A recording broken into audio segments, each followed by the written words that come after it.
جب بھی آتے تھے تو وہ ان کا پہلا سوال یہ ہوتا تھا کہ سب حال وال پوچھے کہ بس جھنگ دا حال دیکھو، کہ جھنگ کے کیا حالات ہیں وہاں، کیا ہو رہا ہے وہاں کے رشتہ داروں کے حالات بتائیں، وہاں کے جو پرانے لوگ ہیں ان کے کیا حالات ہیں۔ This is the scientific age. You cannot escape it. No one in the East can, no one in the West can.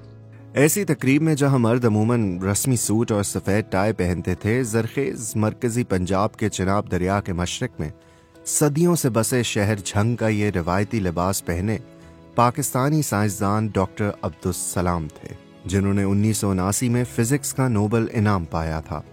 آج بھی جھنگ کے لوگ ڈاکٹر عبدالسلام کو یاد کرتے ہوئے ان کا شہر جھنگ سے بے پناہ لگاؤ اور محبت کا ذکر کرتے ہیں۔ انہیں جھنگ سے بے حد محبت تھی، یوں کہہ لیں کہ وہ جھنگ سے نہیں تھے بلکہ جھنگ ان میں تھا۔ جھنگ شہر کا یہ اسکول سرکاری تو تھا لیکن میونسپل بورڈ یا بلدیہ کے تحت ہونے کی وجہ سے مختصراً MB مڈل اسکول کہلاتا تھا۔ اسکول کی پرانی عمارت کبھی ہاتھیوں کا مسکن تھی۔ اسی اسکول کے ہیڈ ماسٹر کے دفتر میں موجود داخل خارج سرٹیفکیٹ کے مطابق عبدالسلام 3 اپریل 1934 کو یہاں 5ویں جماعت میں داخل ہوئے اور 31 مارچ 1938 کو 8ویں جماعت پاس کرنے پر یہ اسکول چھوڑا۔ جھنگ شہر میں ہمارے دادا کے 2 مکانات تھے۔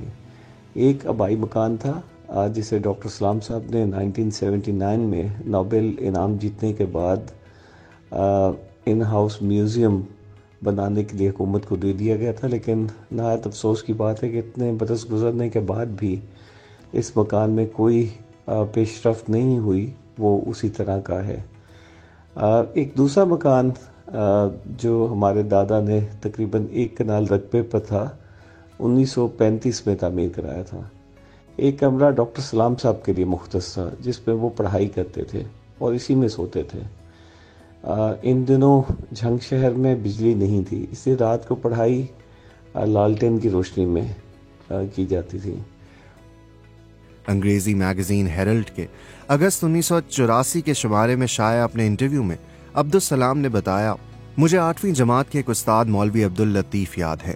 جب میں نے بہت تھوڑے وقت میں ایک سوال حل کیا تو انہوں نے مجھے 1 پیسہ انعام میں دیا اور نمناک آنکھوں کے ساتھ فرمایا کہ اگر میرے بس میں ہوتا تو میں تمہیں اور بھی دیتا۔ جب نوبیل انعام جیتنے کے بعد عبدالسلام جھنگ آئے تو ان سے پوچھا گیا کہ وہ اس انعام کو کیسا سمجھتے ہیں، تو سلام نے کہا کہ وہ 1 پیسہ ان کے لیے نوبیل انعام سے زیادہ قیمتی ہے۔ اس اسکول کی دیواروں پر جا بجا عبدالسلام کی تصویریں ہیں اور اسکول کے انٹرنس گیٹ کے عین سامنے کونے میں نوبیل انعام کی نقل شیشے کے ایک ڈبے میں بند طلباء کے لیے مثال ہے اور اسکول کے لیے فخر کی ایک وجہ ہے۔